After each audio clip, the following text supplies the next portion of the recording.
Ani maqaan kiyyaa MH'n jedhama. Kanan dhaladheetti guddadhee Baalee Roobee keessatti yeroo ta'u barnoota koollee kutaa tokkoffaa hanga torbaatti seeraan baradheen sana booddee garuu barsiisaa mana barumsaa kiyyaa tokko waliin walitti bu'een barnoota addaan kute. Erga kanaas abbaan kiyyaa barnoota kan diddu yoo ta'e yeroodhaan fuutee qottee qe'ee kana qabachuu qabdanaan jedhee dubartii tokko na fuusisanii hangan mucaa kana fuudhee jaartii kiyya godhadhutti hiriyoota koo waliin qoosaa maafaasona malee waa'ee jaallaas waa'ee bultii jaarrannaas waan tokko waan hin beeku hin qabu. Abbaan kiyyaa waan hundumaa qabeenya isaatiin cidhanuuf gaggeessee mana xiqqoo qeema warra keenyaa keessatti erga nuuf ijaaree booda lama taanee keessa akka jiraannuuf nuuf eeyyame. Haadha manaa koo waliin miira jaalalaa jedhamutu nu gidduu hin jiru malee gara jalqabaa walii galtee qabna. Haa ta'uutii garuu daa'imarraa godhadheen naannoo waggaa tokkoo daa'imni keenya erga guutee booda mucaanatti gattee ofii gara biyya hambaatti godaanti. Anis maalin godhaatii daa'ima kiyya haadha kiyyatti kenneen haati kiyya harma anaan hoosiftee mucaa kiyyallee hoosiftee guddisuu ni jalqabdi. Erga kanaagaa dhiirri takka dubara hammatee buluu jalqabe. Yeroo haati manaan jalan jirre qorumsa guddaa keessa waan seenuuf hiriyoota koo garaagaraa umuriidhaan nama daalan barbaadeen hariiroo waliin uumuu galee. Haa ta'uutii ani jaalala waan tokko hin beeku. Keessa kiyya kan jiru waa'ee fedhima ofii baafachuu malee kan namni jaalladhee hirriban dhabee na dhukkubee nyaata na dhowwe kan jedhan gonkumaa ana biran jiru. Erga kanaallee abbaan kiyya qophaa akkan ciisuuf natti hin dhiisne. Dubartii gara biraa siif taatii naan jedhee erga na gaafatee booda anis tole jedheen si'a lammataa manuma sana keessatti na fuusisee daa'ima koollee haadha koorraa fuudheen ishiin naaf guddisuu ni jalqabdi. Haala kanaan bultii kiyya lammataan itti fufee. Haa ta'uutii garuu haati manaan kiyya lammataa kun baay'ee cimtuudha.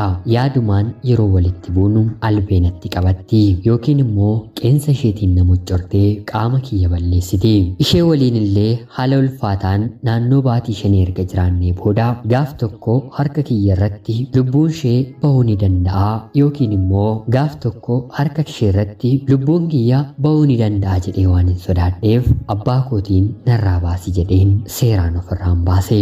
Erga kana abbaan koo takkaa sii fideeraa lammata sii fideeraa kanaan booddee ani waa'ee bultii kee keessan galuu barbaaddadhu nama iji kee jaallate fuudhi jedhee naaf eeyyame. Haa ta'uutii garuu maqaan koo qe'ee warra keenyaa keessatti jaartii bulchachuu hin danda'u jedhee waan na ba'eef hawaasa sana waliin jiraachuu jibbeen hiriyoota koo waliin mari'adheen gara magaalaa Finfinneetti bade.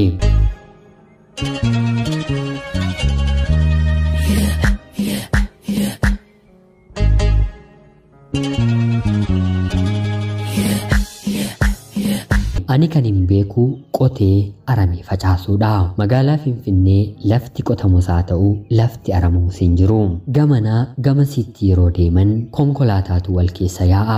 Anis baay'ee dinqisiifadheen abbaa koo waliin araara argamuu sadhee booda konkolaataa oofuu barachuun barbaadaa qarshii 7,000 karaa baankii naaf ergii jedheen gaafadheeni. Abbaan kiyyallee fedhii kiyya ta'uu baree qarshiin barbaade kana naaf ergee barnoota konkolaachisummaa sartifikeetii kan kutaa 8 forjidii hojjechiifadheen barachuun eegalee. Baradhee ergan xumuree booda konkolaataan magaalaa Finfinnee keessa baay'attus abbaan qabeenyaa hodhuu konkolaataa kiyya konkolaachisi jedhee na qacaratu garuu argachuu hin dandeenye. Abbaan kiyya kana naaf guutuuf illee humna waan hin qabneef calluma jedheen gargaaraa konkolaachisaa ta'een Adaamaa gara Asallaatti, Asallaa gara magaalaa Finfinneetti, magaalaa Finfinnee gara Hawaasaatti sarara bahaarra hojjechuun jalqabe. Haala kanaan otoo hin jiruu guyyaa tokko konkolaachisaan ani gargaaraa ta'ee fi daandii gara Hawaasaa nama geessu irratti hodhu suuta jedhii konkolaachisi jechuun akkan shaakaluuf natti kenna. Anillee sirriitti baree waan hin jiruuf haala gaariin konkolaachisaa otoo hin jiruu dubartiin guddoo tokko akkuma magaalaa Hawaasaa geenyeen konkolaataa yoon sitti kenne oofuu ni dandeessaayii eeyyama konkolaachisummaa ni qabdaayii jechuun na gaafatti.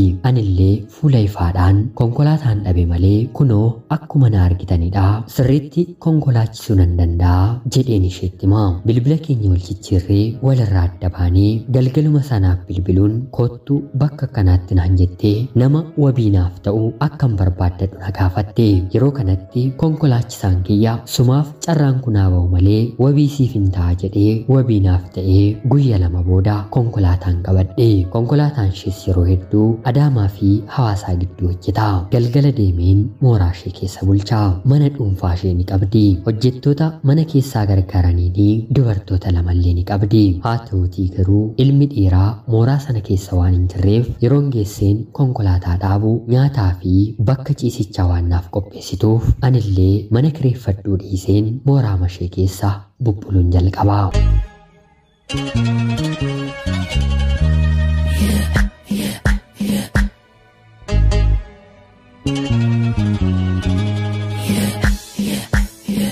Dubartii kana waliin suuta wal baraa yeroo dhufnu guyyaa dilbataa boqodheen mana ishee waliin akkan oolu na gaafatti. Yeroo kanatti ture safuu rabbi onnee koo keessatti kaa'ee dagadheen umuriidhaan anaan kan na deessu dubartii baay'ee na hangaftu waliin sagaagaluu kan hin jalqabe. Yoo ati abbaa manaa koo taate konkolaataa kana siifan kenna naan jettee waadaa sinnaaf galti. Anis tole jedheen guyyaa konkolaataa dalagaa halkan abbaa manaa ta'ee isheef jiraachaa jireenya koo ittiin fufee qarshii argamu hanga na gaafatte yeroo na gaafattetti nan kennaafi isa hafe akkaawuntii kooraan kaawwadha. Haala kanaan jireenya waggaa lamaan jiraadhe. Magaala sanatti amala garaagaraas nan bare. Jimaa qamoo, hashiishii oofuu, tamboo aarsuu fi kanneen kana fakkaatan amala koo dubartiin kun na barsiiste. Turtii waggaa lamaa konkolaataa kan argan dalagee booda abbaan koo kottu yaa mucaa koo ija kee arguu yaadeera. Bor abbaan kee boqotee wayyoo jettee boo'uu keerra har'a na ilaalii jechuun na kadhata. Anillee manarraa argan fagaadhee bubbulee waan hin jiruuf konkolaataama dubara kanaa qabadheen gara Baalee Roobeetti imala koon taasisa. Turtii guyya lamaas abbaa kiyya bira argan ture booda gara dubara kanaatti yeroon deebi'u yeroon balbala ga'u poolisii qopheessitee konkolaataa kiyya fudhatee badee jechuun na reebsistee na hiisistee. Booddee irratti wabiidhaan hin gadhiifame. Erga sanaa garuu jireenya keenya duraatti deebinee waliin jiraachuu hin dandeenye. Konkolaataa ishees erga narraa fudhattee booda silaas abdii maaliin qabaa magaalaa Hawaasaa sana keessaa akkan ba'uuf duriyyee natti bittee bakkan ciisutti guyya lama reebame. Erga kanaanis qarshii akkaawuntii kooraan kaawwadhe 62,000 qabadheen gara magaalaa Adaamaatti deebi'een jireenya koo jiraachuun jalqabe. Erga kanaa booda haadha manaa kiyya daa'imanaaf godhattee gara biyya hambaatti godaanteen karaa toora sooshaal miidiyaa wal barraa. Haasoo torbee lamaa erga walii raawwannee booda walitti araaramnee hanga umrii kanaatti kan hin beekne jaalalleerree akka haaraatti haadha manaa koorraa na qaba. Tarii kolfuu ni dandeessu. Dura manatti kan naaf fide abbaa kiyya waan ta'eef onneedhaan jaallachuun hin dandeenye. Har'a garuu haadha daa'ima koollee waan taateef dhugaatti nan jaalladhe. Isheen illee kana booda waggaa tokko dalageen mana bitannee waliin jiraannaa jechuun abdiidhaan otoo na eeggataa jirtu rakkoon na qunnama. Hiriyaan koo nu waliin magaalaa Adaamaa keessaa dalagu tokko otoo konkolaachisuu konkolaataan jalaa galagalee dhiigni isaa hedduminaan jalaa dhangala'a. Yeroo kanatti nuti hiriyoonni isaa tarii gareen dhiiga keenyaa kan isaa waliin wal fakkaate gumaachuuf mana yaalaa yeroo deemnu saampiliin dhiiga kiyyaas yeroo fudhatamu waan ta'anii yaadne na mudate. Dhiiga kiyya keessatti vaayirasii HIV/AIDS argame. Nan maraadhe lafa lixuun dhabe. Kan koo otoo hin taane haadha manaa koo bultii keenya deeffanna jettee abdiidhaan na eeggachaa jirtu maal jedheen akkan deebisu maal jedheen kana booddee akka ittiin taphadhu haasoon na harkaa bade. Erga sanaa naannoo torbee lamaaf bilbila kiyya erga jalaa cufee booda kanaan booddee bultii dhaabbadheeraa sin barbaadu daa'ima kiyya garuu nan guddifadhaa jedheen barreessee fi akka naatii fi akka ibsatte obboleettiin ishee bilbiltee natti himte. Anillee akka isheen abdii narraa kutattu obboleettii isheetti himeen gorsitee gara qalbii isheetti akka deebistu taasiste. Yeroo ammaa kana umriin koo waggaa 27. Dhibee kanaan alatti fayyaa guutuus nan qaba. Qabeenyas bor ilma koof kan ta'u hanga humna koo hojjedheen walitti qabaafiin jira. Haa ta'utii garuu kaleessa magaalaa Hawaasaatti waan mudate jireenya koo karaatti hambiseera. Keessumaa dargaggoonni bara kanaa wal barraan walitti fiiguu malee waan hin beekneef adaraa wal qoradhaa wal hubadhaa jireenya keessan borii hin balleessinaan dhaamsaan isiniif qabu. Ana obboleessa keessan MH magaalaa Adaamaarraa ulfaadhaa nagaatti galatooma.